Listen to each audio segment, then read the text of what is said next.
everybody. This is BakaBites. I'm Frankfurter. That is Magically Average. And today, we're talking about the Anime Awards, but a little different. We're going to put a little tweak to it.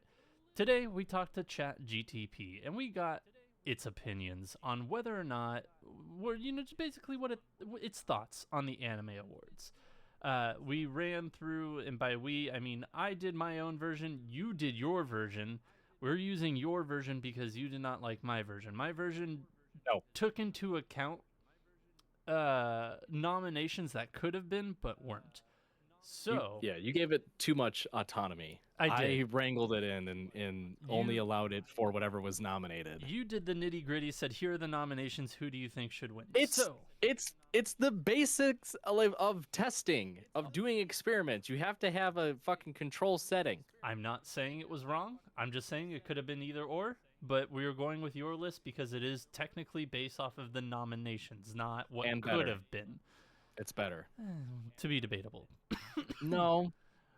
I'll ask ChatGPT after this if my idea was better than yours. And regardless, we're going to start at the bottom of the list because I just realized that we should leave Anime of the Year for last. So we're going to start at the bottom.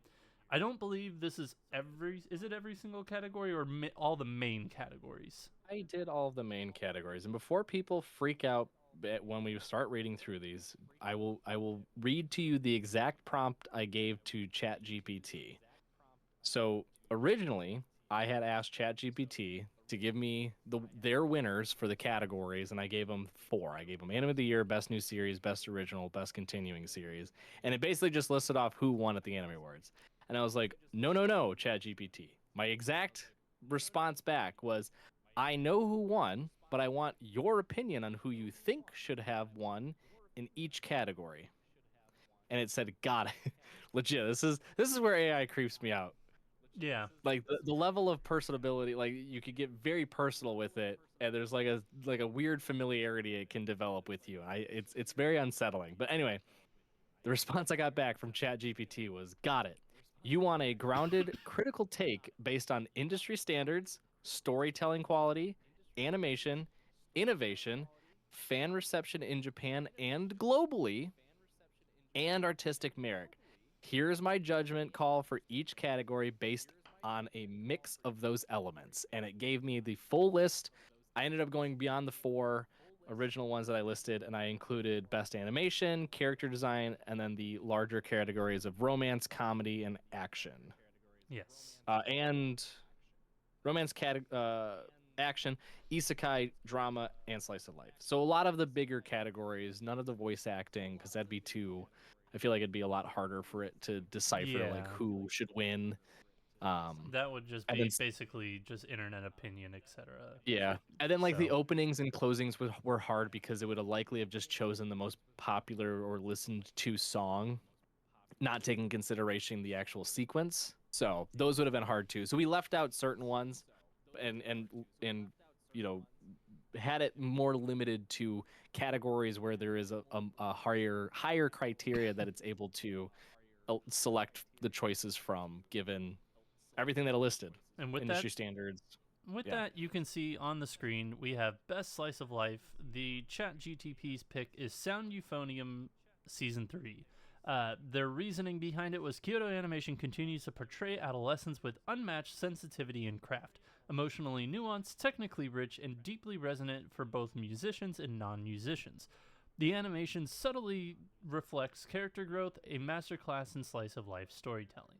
Now, I think you and we had picked Dangers in My Heart Season 2 for this, potentially. No, you picked Dangers. I picked Dangers for romance, and we picked Machine for this.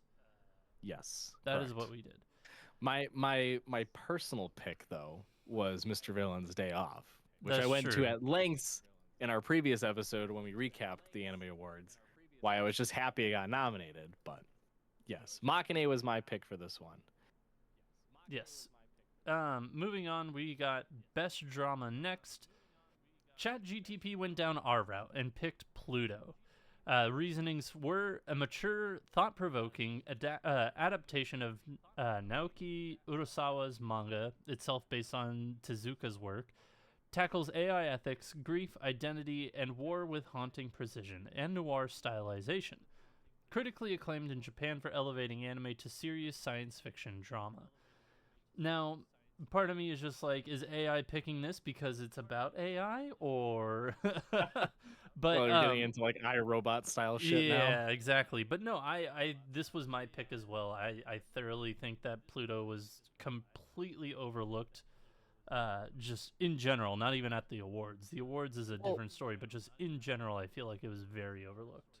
And the people this who was a did hard, watch it really enjoyed it. yeah. This was also a hard category though, because looking at the rest of the nominees for it, I think this was the one where I didn't mind it going to any of them, except for I think Sign of Affection they listed as a drama. I was like, feel like that's more in the romance category than it is in the drama category. I understand why it was nominated, but the other ones were Apothecary Diaries. I'm going to pull it up on my list real quick just so I have it.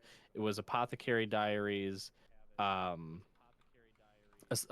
Dead Demons, Day to Day Destruction, Frieren, Oshinoko, and then yeah, Pluto and Apothecary Diaries. So I was like, apart from A Sign of Affection, this was one category where almost every nominee I would be fairly happy with winning best drama. I felt that Pluto. I mean, we both agreed that Pluto rightly should have claimed it, Yeah, just given like the groundbreaking, as Chat GPT put it, like the groundbreaking like science fiction portrayal, all these, the fact that it was very noir set in its thriller portrayal of how AI is taking over, and the robotics and the revolution against the advancement of technology, things like that. Like it was just so well told, not to mention it was gripping each and every episode. So yeah, but I the fact that AI references AI is it's I funny. felt a little worried.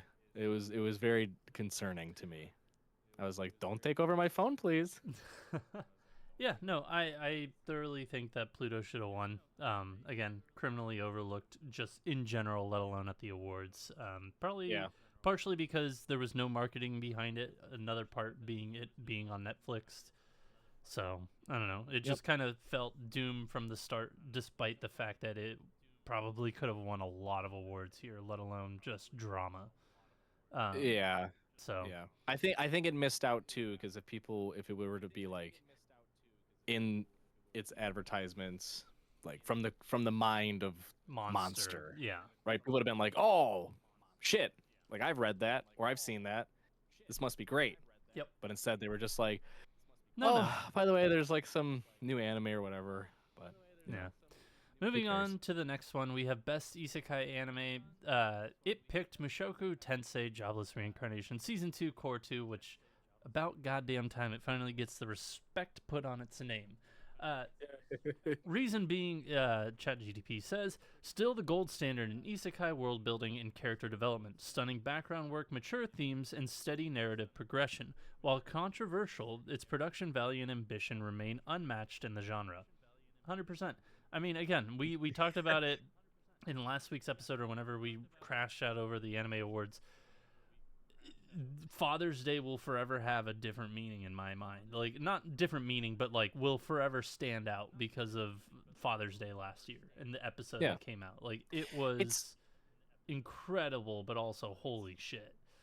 it's like oh, people are gonna skewer me for getting the date wrong if I do, but it's like for a lot of new age anime fans when it comes to Christmas Eve, I think it is, for like Jujutsu Kaisen, Mm. right? The March of the Spirits, Yeah, or I don't the remember. curses or whatever it is. I can't I It can't was I it want to was say it's, Christmas or Christmas Eve. It was one of the two. yeah, it's somewhere around there. I mean, obviously there was also the Halloween incident with Shibuya and stuff, but like there's specific dates that people are like, "Oh my God, it's, I always tied this to the Wow. specific anime." There's also people are going to be like, "You're a fake anime fan for forgetting this one too," but there's the date that's inside Oh, come on. yeah, I know. Ed's pocket Yes, the watch. pocket It's watch in Full Metal April. Alchemist. Fuck, is it April like 16th? I can't remember, man. Like I said, people are gonna just I was about to lambast me say, online. at least my guess in my mind was a little bit closer. Yours was way off. Yeah, I can't remember. It was October, October. October Okay. 3rd or October. Don't forget 3 October 10. Wait, what? the fuck? Just show me the photo of the Okay, fucking that's pocket what it was. watch. It was the date month. They did like the European, so that's where Okay. I was like, I felt like it Yeah, was like an October O 3rd, numbered something. 2010, I guess, or October 3rd. yeah, Yep. Okay. or Oopsie poopsie, like I said. 1910, But at least I whichever one. remember. At least I remembered it. So like, yeah, Yeah. Mushoku Tensei kind of cemented itself with having a very memorable episode, we'll say, airing on Father's Day. Yeah. And God, that's core 2 was so fucking good. It started a little slow, It's but boy howdy did it just pick up and and do obviously wonders. ChatGPT is taking like all of the notes and stuff. It's reading through a bajillion of different articles and from reviews and stuff like that. So it's understanding why it doesn't comment on this. But yeah, like we made mention of the fact that the start of season 2, core 2 is a little bit slower, and there were certainly like episodes where it was more slice of life feeling, I would say. Yeah. But that just built into what it's the ChatGPT's first point was, which is it's still like the gold star for world building, character development, which it was doing all of that in those first like the first half of core 2. Yeah. It really lulls or puts you in a lull sense of safety and then just fucking Yeah. hits you. But yeah, we're gonna move on to the next one. Best action. Again, this one's Chat GTP sticks with solo leveling season 1. Reasons are Studio A1 Pictures brought cinematic scale to the action with slick game-like camera work and choreography. Each fight felt impactful, strategically placed, and aesthetically coherent. Global fans especially praised the animation quality and tension build-up, a standout debut. And here's my So thing. I still feel like that this is taking season 2 into effect. so okay, I knew you were gonna say that. I specifically put in, and I did Well, this for a couple season other 1. seasons too. I specifically said season 1 as well as Windbreaker. I specified season 1 as well. So I Okay. wanted to make sure it was limited to what was eligible, even though Crunchyroll did not do that when they were listing out the stuff, which Again, Crunchyroll, if you're whatever. Mr. and Mrs. Crunchyroll or Mr. and Madame Crunchyroll, if you're listening, Yeah, the Crunchyroll estate. please, for the love of God, Just put list your stuff better. Just list your just shows put better. season. Yeah, Yeah, just put the seasons or the art. Like they did it for the Demon Shibuya Slayer. incident arc, and that's it. They didn't. It Well, should have been season 2 as a whole, or just one or the other. yeah, they effed up because Or no, last year it because wasn't Shibuya they did actually. hidden inventory. It was No, hidden hidden inventory. inventory Yeah, was I the only messed one that that was up. You're right. eligible, which they said Jujutsu Kaisen hidden inventory arc, but they used two different posters, one of which was for hidden inventory, the other for Shibuya. So they effed up royally there. Um, no, but like just for every series, just specify like do Frieren season 1 includes core 1 and 2. Do Apothecary Diaries season 1. Do Delicious in Dungeon season 1 core 1 and 2. Like it it being as the most transparent with people so that they know like hey this is the eligibility window makes it more credible when you come out with the actual winners. Not saying it's going to improve anything. People are going to still just vote based on their own personal opinions, Right. but at least it gives a little bit more sense to like we are acknowledging what is eligible. You can choose to ignore this, but when it comes to how we're grading and voting and assessing the winners, it's only based on this eligibility window of the show, especially in situations like solo leveling, where your second season, which was significantly higher in terms of just episode to episode quality than Yep. season 1, butts up right when voting is happening. Yeah, and it'll So be like a similar thing for next year, I have a feeling, because God knows Orb is going to be nominated for something, whether it be Best Drama, Best Anime, etc. And it's going to say Orb. And you're like, no, it should only be Core 2 or the second half. I It's well, really, so really done like that. So, again, it's really dumb because also Orb falls into that same problematic boat of Pluto where it didn't really air during a specific season. It just elected to be a part of one season and it but just aired at a weird time. it did during a specific, well, no, it did go through the fall season. It just came out all at once, so technically it had like its time period. Orb started at the specific time of the fall season as well. It just ran into the winter season as well. It Yeah. was a core 2 without It was a stoppage. Usually there's like a week stop or 2 week stop before core 2 starts. They just did all 24, 26 episodes, whatever it was. Yeah, there were no cores. It was all consolidated one season. Right. So it's just one of yeah, those I'm things pretty, that I like, feel like next year, if it does get nominated, it's going to have the same issue because I mean, I'm theoretically, hopeful. technically, it should only be half of it. I'm hopeful that because it truly did not end until Right. it was outside that window, and because it's one continuous season, it's not split, that they'll make it eligible for its entirety, given that you can't judge it based on it half ending. Yeah. Right? You can't, like, it has to be the whole thing. So yeah, but there's always going to be weird ones, but that's what I'm saying, is just make it as obvious to viewers and voters, exactly what they're voting on. Correct. And with that, we're going to move on to the next one, Best Comedy, in which ChatGTP, I can't disagree with you more here, my dear friend Nokotan. Reasons are, it's aggressively absurd in a way that pushes the boundaries of anime comedy. The visual gags, pacing, and unpredictable writing created a cult following for its originality. Bold, risky humor that landed more often than not, a rare feat in recent years. Yeah, I watched all of it. And it's like the first episode is funny. It's like tee funny. This is good brain rot. And then the brain rot just continues for 30 more minutes. Yeah. For 11 more weeks. And it's just like, dear sweet baby Jesus, help me. No, it's my dear friend Nokotan. My dear friend Noko baby Jesus, help me.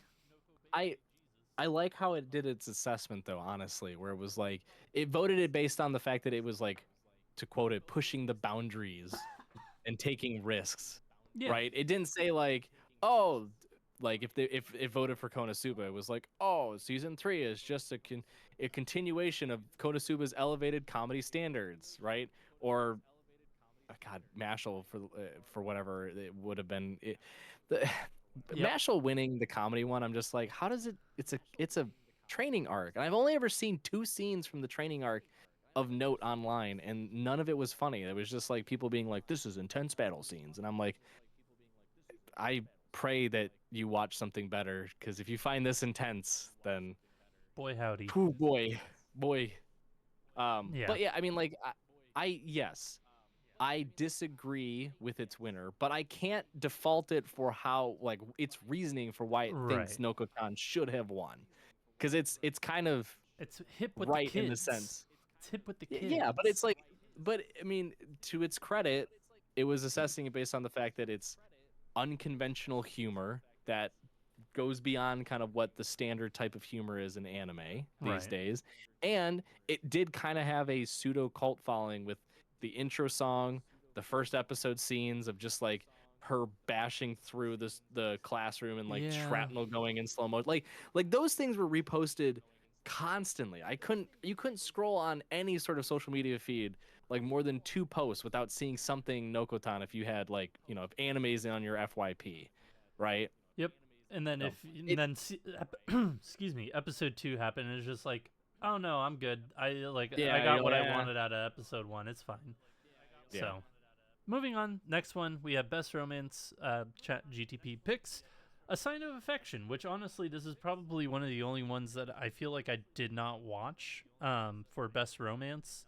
Looking at the other options, I watched them all. So yeah, this is the only one that I have no say on. But reasons behind it are real respectful portrayal of a romance involving a deaf character, emphasizing emotional intelligence and mutual growth.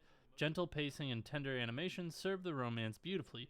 Praise for representation and subtle storytelling in both Japan and abroad. Which honestly, like, the more that I've become, like, not necessarily I've become, but the more we go past this season that A Sign of Affection came out, which I think it was a fall show, if memory serves me correctly, the more I see clips of it online, I'm like, I really should watch this. I should take the time to, give this a shot, because it does look good. There are some heartfelt moments, and there are some good comedy bits to it. So it's one of those things of, I should probably give this a try, because I probably will like this at the end of the day. Will it be my favorite romance in this whole list that was nominated? Maybe not. Maybe it will. I don't know. But, excuse me. I've got like a frog in my throat tonight. I believe for me, I picked on here Dangers in My Heart. You and we discussed that with the best slice of Yeah. life. But yeah, in my opinion, Dangers should have won this category. Yeah, and again, I hadn't seen A Sign of Affection either. I know my wife had read it and she watched it, and her the one thing I remember her saying about it is that she just could not get past the animation. She said it just looked like horrendous compared to what the manga was. See, but who So cares? Like, I know, like yeah, I there are mean that's shows like that's that what that are like when just it. awful. Like 365 Days of the Wedding, that animation was doggy Oh doo yeah, doo, and it was yeah, fantastic. like I still Hokkaido, really enjoyed my time with it. Hokkaido gals are super adorable. Not great animation by any call, but it was still good. I Yeah, still love it. Like you don't expect a lot from a slice of life, a romance, or things like that. Like so occasionally you get the beautiful ones, like A Danger's in My Heart season 2. If I'm being honest, I thought you but were gonna just glaze Akibe's sailor uniform again. oh yeah, I mean that one's great too. There's a lot of good ones. Like there's like again that was Akibe Sailor Uniform is an example of Cloverworks being like we get a free season of like not really any other anime we're doing, and we're doing a slice of life, and it's just about a girl who loves sailor uniforms and wants to go to a school with sailor uniforms. Bet. And they threw their heart, soul, and a shit ton of money into making it one of the most gorgeous seasons of anime ever.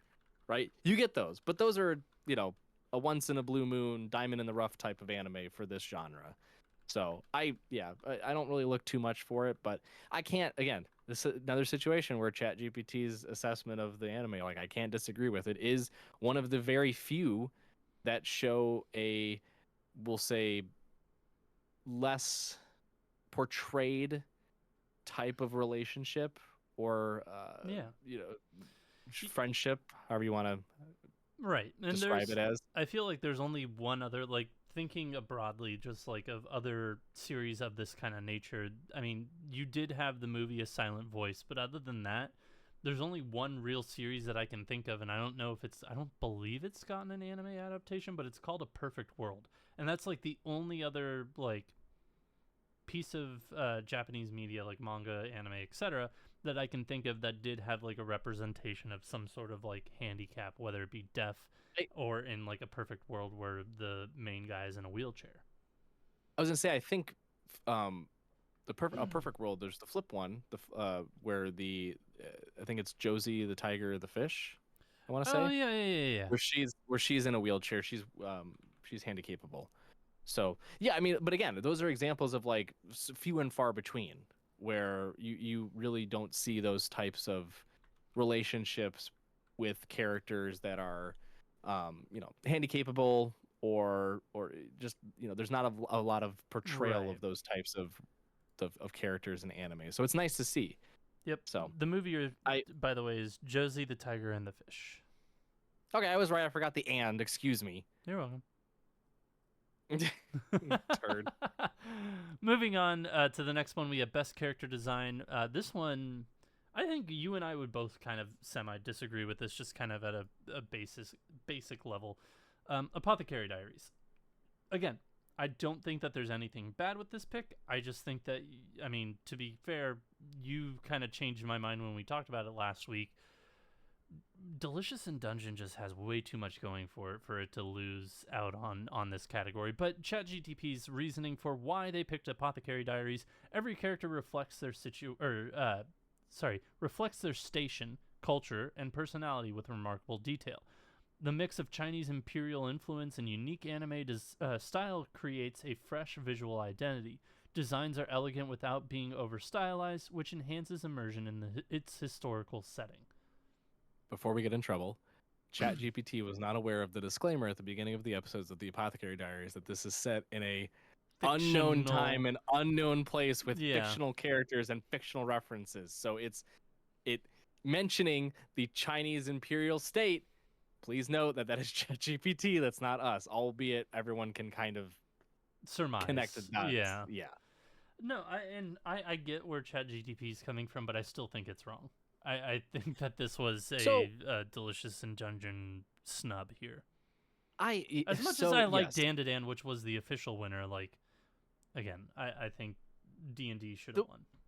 the way I look at it, and I on the side as I'm talking, I will try to find the little blurb it was giving for the different categories and how to vote.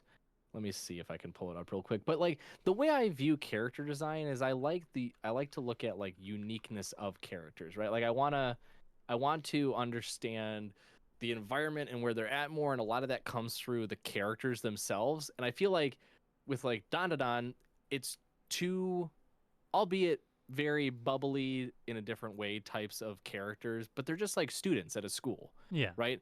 Now they're different for anyone who hasn't seen it. They're different forms, and some of the other side characters are quite unique, and they are very entertaining, and they do bring out a lot of like the style and theme of Dan. But in terms of just like overall character design, it's hard to look over Delicious in Dungeon just from the core party, all of the monsters that they run into in the dungeons, all the other side characters. Like it Yeah. fits so well into the story and the like, everything about the identity of Delicious in Dungeon that it's hard. But I'll give this brief blurb and then I'll shut I up. was gonna say I But have it too, but yeah, yeah, go for it. so but for best character design on the Crunchyroll Anime Awards, they describe it as the category that celebrates artists who have either created iconic anime characters or breathed life into one from other sources. A designer who comprehends the essence of character design weaves narratives through the strokes of their drawings. I think that encapsulates Delicious in Dungeon much more than it does Don, and most of um, the other nominees here. Albeit, I will say, based on again the description, Apothecary Diaries does fit because to Yeah. exactly what ChatGPT It would have kind of never been summarized. nominated if it didn't fit, but yeah. Yeah, but from the analysis that our AI friend gave us, like it does go to the overall setting of where Apothecary Diaries takes place. Each character has their place and position. Each one, for those that are there's multiple of like the concubines, they have their own unique personality and characteristics too, even though they are of the same ilk, we'll say. So, I mean, you can kind of come up to your own conclusion to say like, yeah, Apothecary Diaries, I can see it winning. I just, in truthfulness, I don't see how Delicious in Dungeon was overlooked for this, and just based on purely the sheer number of characters you meet and how much they all fit in to the story. Yeah. No, I agree. And I really hope that I really again, we said it last episode. I really do hope that we can get through some of the statistics like Crunchyroll releases statistics or how the voting categories work, like if the majority of Yeah. the fan vote like all 30% goes to one show or what that breakdown looks like because again, that breakdown to me I feel like is vital for people who are confused why things won, why things didn't win. Because yeah, if something gets 30% of the vote, just needs 21% of the judges vote, and that's not a lot. Yeah. It's not a lot No, at I agree. all. So moving on from character design to best animation, and dear sweet baby Jesus, I'm living in a It nightmare. I'm the living in a nightmare with this. Best animation: Demon Slayer, Kimetsu no Yaiba, Hashira Training Arc. This is my own personal hell that AI thinks that this is also the best animation because the again, bet the there better were part is its analysis. yeah. Let's get into the analysis and we can talk about it. Ufotable once again delivers jaw-dropping sequences with unmatched fluidity and lighting work. Even in a quieter arc, the animation elevates emotional beats and action with cinematic flair. No studio currently maintains Ufotable's level of consistency and technical polish. False, Trigger does. But regardless, Well, I Trigger just like, always has. yeah, but at the same time, it's just like, dear Jesus, like, why? I feel like we are better than this. I As a society, we are better than this. There was one fucking scene that it had going for it, and that's it. The rest of it Yeah. was fine. It was just more silly Demon Slayer. Like it was I basically a recovery arc with just like a little bit of training. That's all it Yeah, was. it was a consolidation of the other seasons where they were stuck in the butterfly house recovering, but it was all in one season, and then there was one final action sequence in the last 7 minutes of the final episode where people like creamed themselves and wouldn't shut up about it, and that was it. Yeah. It's just I it's so so frustrating that even so AI thinks this too. Because again, I think you and I we would give it to free run for sure. I think I'm pretty sure I gave it to Freerin as well. Okay, I'm gonna do the same thing. I'm gonna be fair. I'm gonna go look up Here, no, exactly I'll what get it. it. I'll get it. I got it. No, I mean I got it. I want it. Best Let me do animation. this. I'm doing it. No. Here we No, recognize anime I'm that are doing something. I'm visually doing something. 55 pieces 50. Here we recognize anime that are visually stunning in ways they bring their stories to life. No matter the style of animation, these shows put on a visual spectacle for viewers to enjoy, immersing audiences into previously unimaginable worlds. So yeah, I mean, the one thing I can say about the description of the category is that it does kind of open it to a very vague and ambiguous definition of what you would categorize as being best animation, Yeah. right? Because you could say it's best animation sequences, like particular scenes and episodes that are just extremely eye-catching, gripping, whatever how you want to describe it, fluid, right? Like that could be your definition of what defines best animation. It could be consistency, something that just episode to episode looks visually appealing. There's no downgrade, like scenes to scenes. There's a lot of flow to them. That could be your definition of best animation, right? So the fact that it leaves it very open-ended in terms of how you would define best animation, I can understand it. ChatGPT, I'm saying, giving it to Demon Slayer because throughout the 8 episodes that this season was, it was still very appealing to look at. Yeah. Like the animation's still very bright.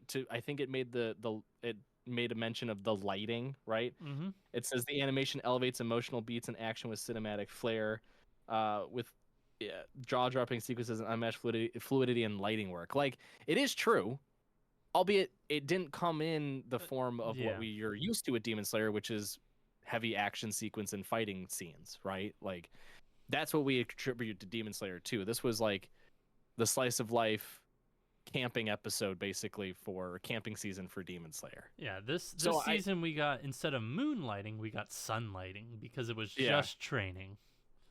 Yeah, basically. So like again, I'll give ChatGPT the benefit of the doubt. It's not wrong in its assessment. Again, Right. like every single winner has a very valid reason behind it, right? But it's still just putting me in my own personal hell. yeah, no, it's mine too. But like because like if you look at it in totality as someone who can watch it and assess things as you're watching it, you don't need to be like fed information, right? Like we can watch that season and go, no, this is nothing happened, right? Like giving it best animation would be like giving Butt Detective best animation because it was consistent throughout every single episode of its season. Because every time he talked, a little fart bubble came out. But yeah, exactly. Whatever you want to say, like that wouldn't qualify for most people as being a characteristic of an anime being awarded best animation, right? I still can't believe Butt Detective is a thing. Sorry, my brain is just like it just never wandered away from it. It's just like at this point, talking in circles about Demon Slayer and just like Butt Detective. Butt Detective. But this was the one. This is another example of a category where like there's clearly one that doesn't belong, and it's the unfortunate situation of like that one winning. Like Solo Leveling, yes. Kaiju, yes. Delicious, yes. Frieren, yes. Dandadan, yes. Like all of them, any of those could have won, and we'd have been like, absolutely, right? For XYZ reason. Demon Slayer winning, you just go, WTF, is it just mate? because? Yeah, it's like, is there just like a bias to it? Is it just because you have the ufotable stamp, right? Like, what's the driving force? Because I don't think, and be honest with yourselves, Demon Slayer stands out there, because you know who you are. They can't. You can't be honest with yourself to say that this season was better than any of the previous ones. Not by There's a no long way. shot. It's 8 episodes, and the only thing that happened was in the last 7 minutes. And part of the ending sequence was 5 minutes of Muzan at different angles with smoke screens coming out. Which, by the way, were like GIF level smoke screen plus GIF level explosion fire. Like it was not great. I think we really need, just like as you and I, as a video idea here. We can make it a 5-minute video because you've already recorded the timing and it's about 5 minutes, that whole sequence. We really just need to cut that sequence out and then just overlay it occasionally with a Michael Jackson and then just upload it and see how it does. My real test would be like getting a focus group into a room and being like having them watch the last 7 minutes of that and be like, what are your thoughts? And having them just be like, was that Michael Jackson? Like, was it missing music? Was this like a music video for a Michael Jackson song? And you're like, exactly, you're right on. Congratulations. Here's your $20. Thanks for joining for the focus group testing. Moving All right, we're gonna yeah. Best continuing series, ChatGTP with the absolute Chad as it is, was One Piece. However, for the wrong reasons. The absolute Chad. The absolute Chad I GTP. did say best, this one's on me. I guess I didn't specify when it was eligible. Fine. But One Piece, it says Wano arc finale, which technically, yes, that is included. But Gear 5, outside of the exclusive. Gear 5 was when again? In August, and then it's September onwards that was eligible. Yeah, it was like right before that window. So legitimately, like the last few episodes of Wano, you're in the clear. So Wano finale, sure. Gear 5, not so much. Equals, and God, I'm gonna cringe saying this, peak anime spectacle. If you don't know, a very big pet peeve for me. If anybody ever comes up to me with a camera, what's your hot take about the anime community? Anybody who says peak can go fuck themselves. They're the most cringeworthy humans in the world. Put it nicely. Sorry, they can go flatulate in the bathroom to themselves and stick it into a jar and just smell it later. Okay, you're a lost cause. Anyways, I do not like it when people use peak. It's cringe. It's weird. I don't. I get it, but they use it way too much to the point where it's just fun. It's like, it's back when you and I were, I don't know, this may just be a me thing, but like you and I, when we were in high school, did everybody always use the word touche all the time and in reasons that it shouldn't have been used? Because that's my high school life. It's the same thing as touche in my high school life. Everybody used it, nobody knew what it meant, and misused it all the fucking time. Peak, I don't put an end to peak. Stop trying to make peak a thing. Peak makes you seem like you don't process thoughts on your own. Correct. We'll just leave it at that. Anyways, Wano arc finale plus Gear 5 equals peak anime spectacle. Anyways, Toei Animation pushed the limits of TV animation with some sequences, in parentheses, especially Gear 5 transformation, and parentheses, rivaling major film productions. Cultural impact was seismic, even casual fans were talking about it. While Demon Slayer is consistently beautiful, One Piece demonstrated 25 years in, it can still reinvent itself and dominate the medium. Now, to its credit, because I am caught up with the One Piece manga, I know where it's at in the anime, which, holy crap, is it at a very just devastating point in time in the anime. They do go through, once, and minor spoilers here for One Piece, and it's not story or anything, but, like, minor spoilers. Close your ears for, like, 10 seconds if you don't care. He does Gear 5 multiple times after this. Like, he just blatantly is just like, yeah, I'm doing it all the time now. You're good. You're good. So, I can like, still hear you the whole time. You bastard. But yeah, no, it's just one of those things, like, technically, yes, it's included, sure, why not? But, like, I feel like ChatGTP is really alluding to the first time we see Gear 5, and that is excluded from this. But regardless, I think for me, continuing series, One Piece, I'm not upset about by any means of any sort. Honestly, looking at the list right now, Demon Slayer, Bleach, My Hero, One Piece, Oshinoko, and Spy Family, yeah, One Piece is either the pick or the number 2 pick in my book. Partially because I really enjoyed Oshinoko Season 2 a lot more than I enjoyed Season 1. but like I get it. One Piece is great. It is what it is. But yeah, it won last year for a good reason. I don't have any arguments against why it shouldn't have won this year. Bleach is becoming my new Mushoku Tensei, where it's just getting snubbed. And it's gonna happen again because the conflict comes out in July, I think, or maybe it might be coming out in fall. I can't remember, but like I know it's gonna get snubbed again next year, and Yeah, I it's don't know. gonna deserve it. It's gonna deserve it. Let's see. But it's okay. Bleach next I'll season, just fall 2025. it's fall 2025. Yeah, As but expected. I'm telling you, it's gonna get snubbed. Oh, and it's apparently the It's last part. yes, it's Interesting. part 4 of the Thousand Year Blood War. Yeah. Yes. Nice. But yeah, no, I get it. Bleach has been very good, but Bleach, if it were the first 2 cores of the Thousand Year Blood War, I would agree. But this one kind of did the classic Bleach thing, which like slightly irks me. Slightly irks me in the sense that it just like it bounces around so often without resolving anything until the very end.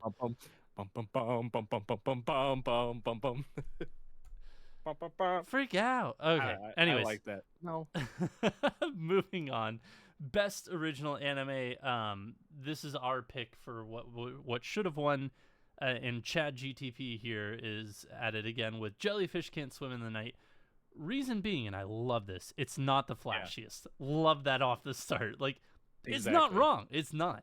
It's not the flashiest, but it's the most human. An introspective, youth-driven story about creativity, anxiety, and self-expression in a hyper-connected world. Its originality is in its voice. It's not trying to be cinematic spectacle, but speaks honestly in its target generation. Direction and writing are quietly thoughtful, and it's an example of how original anime can shine with grounded, modern themes.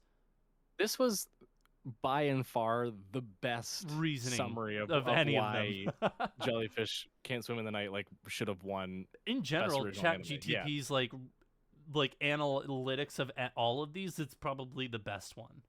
Yeah, that's what I mean. Like it's the most like it's the most human. It's weird. I hate saying that, but it is the most human in its analysis of exactly why it should have won, right? Because like the previous ones, you go through and it's like, oh, it's best animation because of the lighting work and impeccable fluidity of scenes and yada yada, and like it's giving all these like technical reasons for it and everything. This one, it like you read it and you're like, wow, this is terrifying that there's no actual human brain behind this. Granted, it's pulling data and information from the internet, so I get that. But still, its ability to put together a sound analysis and behind its reasoning for why this anime should have won the category is like wild to me. But no, I mean these were the more eloquently put, honestly, than what I could have said. The crux of why we thought Jellyfish Can't Swim in the Night should have won, because again, yeah, it's a slice of life. It's not going to be flashy animation. It's not going to be high intensity action, but it's going to be a well-grounded, introspective, as ChatGPT put it, look into what kind of a daily life of a person living with anxiety or this overwhelming sense of like needing to fulfill a role in society, whatever you want to put it, like would go through, and then the interconnectedness of people in different positions going through their own unique experiences can come together and put forward into the world. Like it's astonishing. Yeah. And it got beaten by an anime that fell off after 4 episodes and is in the category one of the lower ranked on many sites. Like it didn't just fall off a cliff, it jumped into its mech suit and then hit the self-destruct button immediately. It was like it was like the end of Terminator 2, where the Terminator just falls into a vat of lava and is just like, ooh. Yeah. Give a little thumbs up. Yeah. This one makes me the most upset. I mentioned it during our recording, but like session. This category, along with I think it was best continuing or best animation, one of the ones that Demon Slayer won, this one undoubtedly made me the most mad, because it was very clear from all the nominees why Ninja Kamui won, because it's action. Yeah, because people People don't care about a Well, that's story. not true. I It mean, got you had Metallic no. Rouge, which was action. But the thing with Metallic Rouge is that it still had like this weird, Actual like story to it. heavy story to like there was some like deeper story behind it. It's like a Wonder Egg Priority situation, right? Where like Wonder Egg Priority had a lot of action in it, and there was a lot of like really entertaining fight scenes, if you'd call it that, right? But like there's a deeper story behind it, and it's too many layers, and people are like, nope, turn brain off, can't focus, show me something that just is fighting constantly. Like, do you know, this is not, I don't advocate for people doing this, and this is not something that I should I do don't either. like where this is going. But reading through the TikTok comments on a video I made that was completely satirical, right? Like Oh boy. it was a joke through and through, where I made a funny little jab at portraying a solo leveling fan not being able to comprehend the story of Frieren and freaking out, to an audio clip from It's It's always Always sunny in Sunny in Philadelphia. yeah, Good old okay, Charlie. completely just a comedic skit I wanted to do, okay? People lost their minds in the comment section. And They're but the still amount of losing their comments, minds. It's oh not yeah, past it's tense. They're still like still losing their minds. weeks later. I made that video before the Anime Awards were announced, okay? So this was like weeks ago that this came out, okay? The amount of comments from solo loving fans, and this is not a joke, that have said couldn't watch Frieren, too boring, like couldn't get into the story, couldn't follow along, not enough action, couldn't keep my eyes on the TV. Like my brain hurt and throbbed at just the level of like childishness, immaturity, however you want to put it, at Yeah. people just being like, it's not good because I can't pay attention. And I'm like, okay, then humor me here. Do you get upset when Marvel movies don't win at like any of the big The awards? Academy Do you Awards get when they do you don't get do nominated. you Not win, nominated.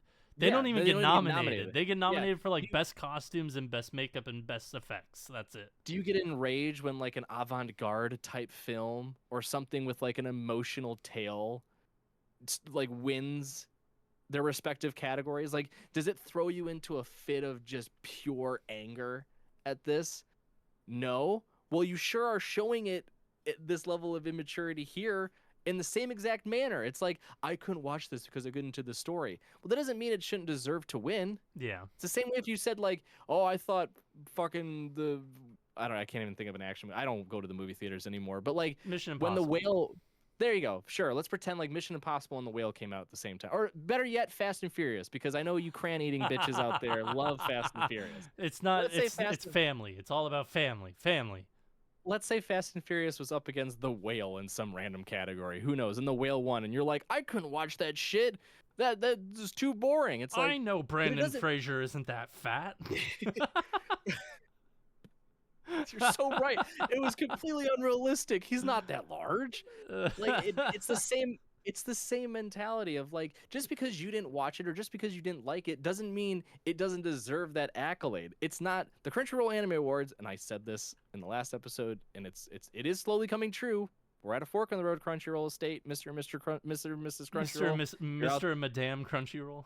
Yeah, if you're out there listening, there's a crossroads here. It's not the Crunchyroll Fan Awards.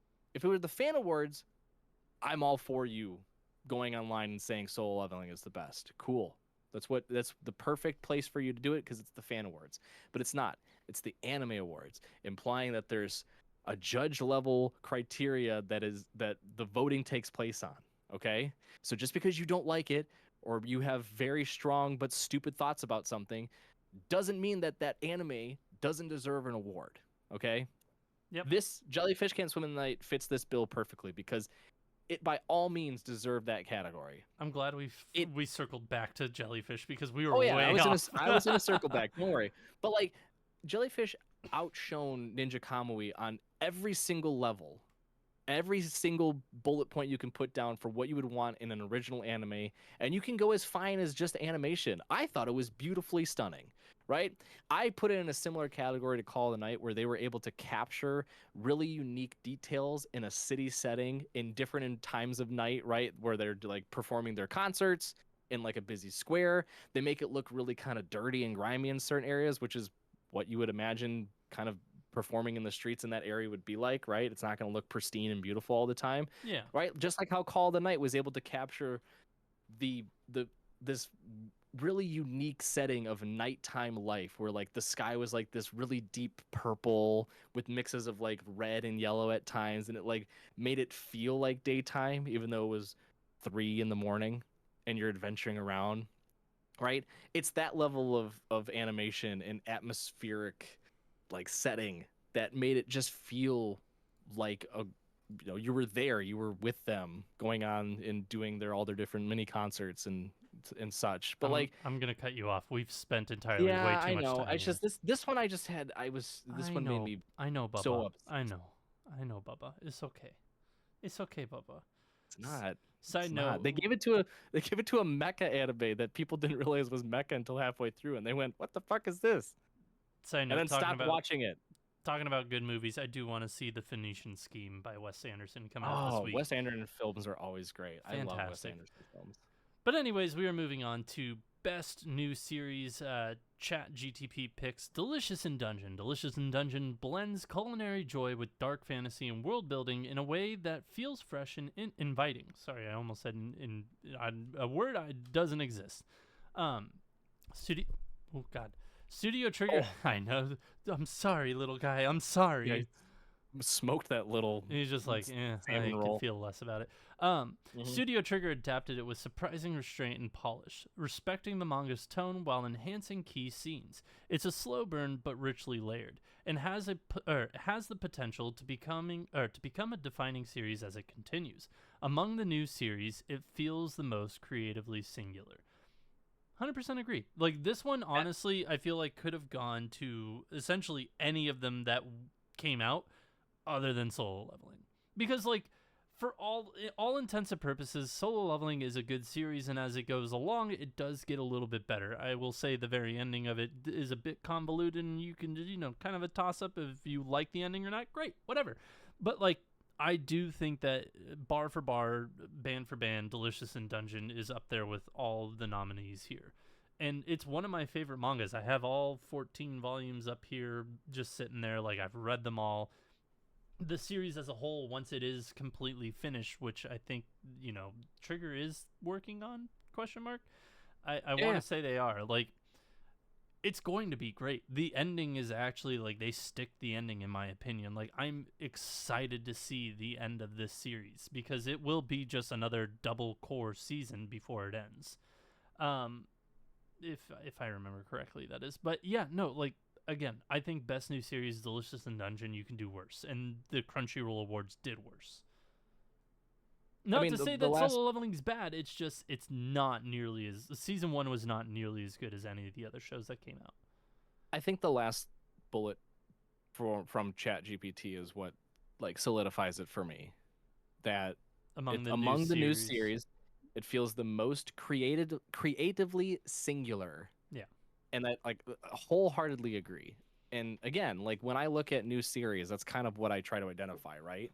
Like that's why when we did our own awards, I gave it to, I'm pretty sure I gave it to Orb, right? Because I was like, this is by and far like a unique type of series that not many have done before. If I remember correctly, you actually gave it to Delicious in Dungeon because you gave... Anime of the Year. No, you gave Dan to Dan Anime of the Year. I can't remember. Because we flipped it. I did Delicious in Dungeon was the best anime of the year. You gave it to Dan, and then we flipped the best new series. Where I did Dan to Dan, you did Delicious. Regardless, then I changed my mind because Orb has finally finished since we did that original one. I don't think you started Orb at this point in time. No, you did. Sure I gave Orb awards. I gave Orb awards. It's fine. It's okay. We'll go back and figure it out. But if I were to go back in time then, back to when we did it, and I finished Orb, then this would be how I would categorize Orb, because it's one of those anime that you don't get. It's not an every other season or even every year type of anime that comes out. It's so unique in its portrayal of a time period and an established line of events that have taken place, where you just don't see it often. and it was so captivating from start to finish. Like that's what I like to see in a best new anime and or best new series, Yeah. right? Delicious in Dungeon is perfectly encapsulates that as well. I could certainly see it given like it going to Danadan, Apothecary Diaries, Frieren, sure. I don't think it's like when it comes to the criteria that ChatGPT laid out, or even like what was on Crunchyroll. I don't think Frieren does anything spectacular. It's just like its storytelling is so fantastic, but in terms of like a best new series, I wouldn't categorize it as something that like pushes the envelope or like sets a new standard for something beyond like its storytelling component, right? It's nothing like extremely new and fresh like a Delicious in Dungeon or like a Dandadan type. Yeah. So I think that the analysis and everything, all the Spot on. rubric that ChatGPT laid out, yeah, it's 100% agree. And finally, we are moving on to Anime of the Year, and it picks Chat GTP picks Frieren Beyond Journey's End. Here's the reasoning. Frieren is a rare work that transcends genre. It subverts traditional fantasy tropes by focusing not on battles, but on grief, legacy, and the slow healing of time. The animation by Madhouse is subtle but stunning. Character animation, background art, and shot composition are top tier. Japanese fans embraced it deeply, and it dominated new type fan awards. It's quietly ambitious and emotionally powerful, the kind of series people will still talk about a decade from now. And the fact is, we will. Like, the series is still continuing on. We'll eventually get a season 2 one day. I don't know how much material they have between where season 1 ends and where they're at now, which I believe they're still on hiatus, if I remember correctly.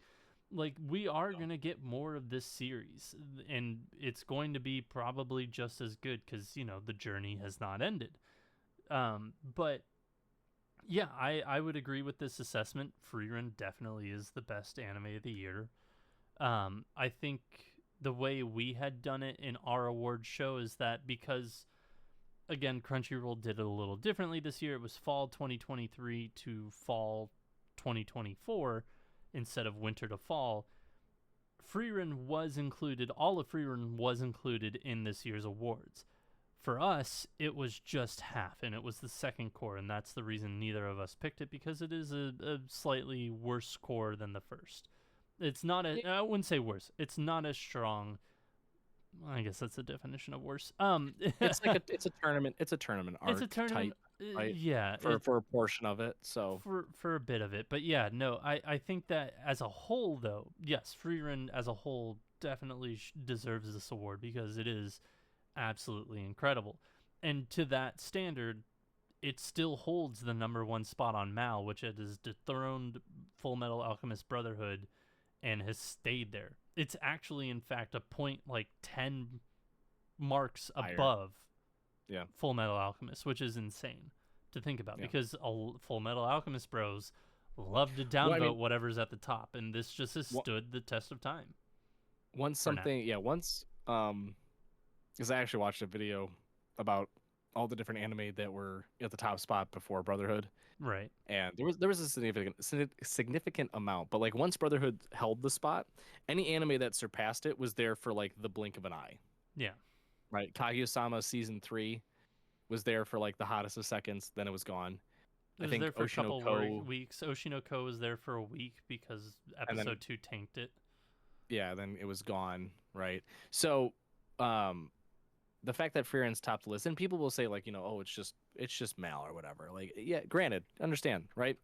But I'm gonna use the same analogy I've been using. It's not an analogy, but just the same comparison that I've been using ever since Frieren aired, that has stuck true and even is exemplified by ChatGPT's analysis here.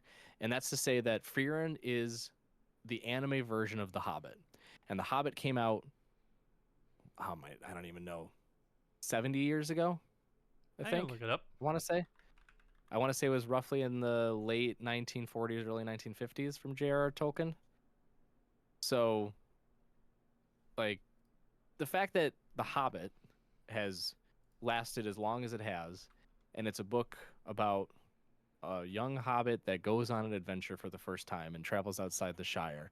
And it's a book that captures the essence of adventuring and journeying on in a new and foreign land, where many of the chapters are purely just the imagery of the setting and the scenes and how the adventure has gone so far, the trials and tribulations of wandering through the woods and trying to make it through to your end goal, which was the oh god, people, the lonely mountain where Smaug was inhabiting it. People are gonna Yeah. lambaste me for not knowing that too. It's been a while, people. I've read the book. Okay, calm down. 88 But years like, ago is when it came out. oh, even longer. Look at that. But like, but again, and people will say whatever about it, but it's true to the sense that like, Frieren as a story is very much akin to The Hobbit. It's slow, it's methodical, but it's all for a purpose, and that's to capture what it is to go on an adventure, to travel along on a journey, right? And again, the title Beyond Journey's End is also a tie back to the fact that when she first went on a journey with the heroes party, right? She was just traveling around the world. She had lost her master hundreds of years ago and was just sort of learning as much as she could with no purpose beyond that, and then went on an adventure, did some stuff. In case you haven't seen it, something happens afterwards, by the way, and then she gets a new party, and it's a lot of it is reminiscing of the old and thinking about what she overlooked, what has passed, kind of getting a better understanding of time too, and just how fleeting it is to most versus her who's been alive for 1,000 years. Just everything about it was masterful. So, yeah, I completely agree that this is the type of series that people are going to talk about for decades, plural, decades. Yeah. We're still talking about Full Alchemist Brotherhood, right? We still talk about Cowboy Bebop. We still talk about most of the big three, right? Yeah. Like, there are certain series that have set themselves in the archives of anime's history that will be kind of on this shelf of immortality. I think Frieren fits that bill. Sorry to everyone else on this list. No joke. Other than obviously like a Bleach, a One Piece, the ones that are continuing for eons and eons. It feels like, right? Yeah. But every other anime that's been on this entire Anime Awards list probably won't ever get to that point. Frieren already is kind of like put its foot in the door. We'll say it's not up there yet, right? It hasn't wrapped up. It's not completed. It hasn't done anything beyond just present us with a stellar first season, which is a great start. But like, it has some work to do. But it's certainly like levels above Soul Leveling, levels above Delicious in Dungeon, Apothecary Diaries, Kaiju Number 8, all the other ones in the top list, Dan, right? And all of the new series as well, continuing series, again, apart from Bleach and One Piece. So it's just, it's, again, when you read this and you're like, an AI put together a superb summary, but I have to deal with mouth-breathing, crayon-eating, moronic shitheads online that just flock to their millions of emails to upvote their favorite series, having probably only watched 2 out of the, however many were nominated. 6. Well, in totality for like the entire year, right? Like all the anime that were eligible, we even say, I see right? what you're saying. They maybe watched 2 or 3. It's frustrating to know that like, God, your vote goes way too far. We need to reel you in a little bit because this is getting gross. And again, Mr. and Madame Crunchyroll, please let us know how voting breakdown works. Do they get the full 30%? Do they get partial percentage? Who knows? King, Czar, Prince, whoever you are. Yeah, and to put it kind of like cherry on top of this, like we said that Mal, yes, it's at the top of the list. It's above Full Metal Alchemist Brotherhood. It's also at the top of livechart.me, which is where we go to do the previews for each and every season of anime, which I believe we are going to do next week or 2 weeks. So a little how the sausage is made. We've kind of planned it out within the next 2 weeks. But yeah, it's at the top of livechart.me's seasons as well, and Solo Leveling season 4 ranked 44 overall. Solo Leveling season 1. Season 1, correct. Season 2 is actually ranked number 8, which, to its credit, season 2 is a lot better than season 1. But we're talking about season 1 because season 1 was the only one that was nominated. But yeah, and again, Frieren, it's number 1 on live chart. Number 2 is One Piece at a 9.13. Frieren is a 9.22. It is universally acclaimed, and for good reason. And again, you pretty much have wrapped up and said everything that I could have ever said about the series. I do enjoy it. I think the only thing more that I can add to it is that I've tried reading it, and I think to me it's not necessarily the best read, and that's just my personal opinion. However, when you put it into an anime perspective, it is a lot better. It is one of those things that I can appreciate and absolutely enjoy the ever living hell out of it. But again, I think you and we both agree Frieren should have hands down won this award. Yeah, we've talked at lengths about that too. The difference between like anime and manga and like which one's preferred. Like for me, I love, as background suggests, I love JoJo's Bizarre Adventure. I hadn't read any of them up until Steel Ball Run because I'm just impatient, and I read it like years ago, right?